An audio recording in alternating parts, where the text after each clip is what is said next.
আলহামদুলিল্লাহ। আমরা অনেকেই রোগ, বিমার, বালা মুসিবতের মধ্যে পড়ে যাই।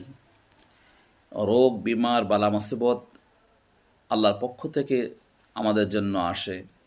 অনেক সময় আসে আমাদেরকে পরীক্ষা করার জন্য, অনেক সময় আমাদের গুনাহ মাফ করানোর জন্য, অনেক সময় আখিরাতের যে আমাদের জন্য যে শাস্তি আছে, এই শাস্তি মাফ করানোর জন্য অনেকভাবে অনেক প্রকার বালা মুসিবত আমাদের প্রতি আল্লাহর পক্ষ থেকে আসেন।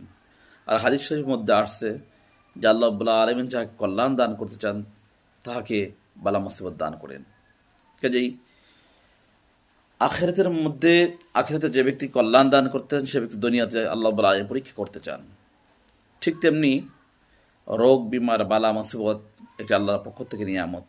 তবে আল্লাহর কাছে দোয়া করতে হবে যে আল্লাহ রাব্বুল আলামিন যেন রোগ, বিমার, বালা মুসিবত থেকে হেফাজত করে আমাদেরকে যেন সুস্থতার নিয়ামত আল্লাহ রাব্বুল আলামিন দান করুক। ঠিক তেমনি আল্লাহ সাল্লাল্লাহু আলাইহি ওয়াসাল্লাম মুসলিম শরীফের 2668 নম্বর হাদিসে আল্লাহ সাল্লাল্লাহু আলাইহি ওয়াসাল্লাম একবার এক রুগ্ন ব্যক্তি, মুমূর্ষ ব্যক্তিকে দেখতে গেলেন। আল্লাহর প্যারা হাবিব সাল্লাল্লাহু আলাইহি ওয়াসাল্লাম তাকে দেখার পরে ওই ব্যক্তিকে দেখতে পারলেন যে একেবারেই কঙ্করের মতন শুকিয়ে গিয়েছে, একবারে মুমূর্ষ,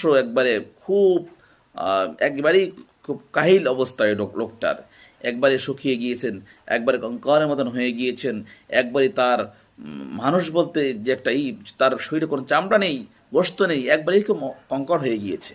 আল্লাহ পেয়ার হাবিব সাল্লাল্লাহু আলাইহি ওয়াসাল্লাম তাকে জিজ্ঞেস করলেন, ও আল্লাহর বান্দা, তুমি কি আল্লাহর কাছে কোনো দোয়া করছে কিনা?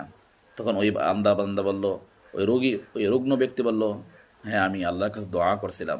বলে, তুমি আল্লাহর কাছে কি দোয়া করেছিলে? আল্লাহর পেয়ার হাবিব সাল্লাল্লাহু আলাইহি ওয়াসাল্লামের জবাবে ওই ব্যক্তি বললেন যে আমি আল্লাহর কাছে দোয়া করছিলাম, হ্যাঁ আমার রব, আমি তো আখিরাতে আপনার আযাব গজব সহ্য করতে পারবো না, কাজেই আপনি আমাকে আযাব গজব যা আছে এই আযাব আমাকে দুনিয়াতে দিয়ে দেন। তখন আল্লাহ পেয়ার হাবিব সাল্লাল্লাহু আলাইহি ওয়াসাল্লাম, আল্লাহু আকবার, সুবহানাল্লাহ, আল্লাহর আযাব গজব কি কোনো বান্দা সহ্য করতে পারে? আল্লাহ পেয়ার হাবিব সাল্লাল্লাহু আলাইহি ওয়াসাল্লাম বলেন যে তুমি এইভাবে কেন দোয়া করছো আল্লাহর কাছে? আল্লাহর আযাব গজব তো কোনো ব্যক্তি সহ্য করতে পারে না, আর আল্লাহর আযাব গজব কোনো ব্যক্তির সহ্য করা সম্ভব না।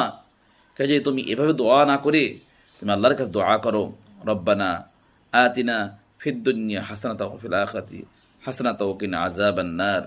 হ্যাঁ আমার রব, হ্যাঁ আমার পালনকর্তা, হ্যাঁ আমার সৃষ্টিকর্তা, আপনি আমাকে দুনিয়ার কল্যাণ দান করেন, আমাদের আখিরাতে কল্যাণ দান করেন, এবং আমাদেরকে ক্ষমা করিয়ে দেন, এবং আমাদেরকে আখিরাতে মাফ করিয়ে দেন। আপনার আযাব বড় কঠিন।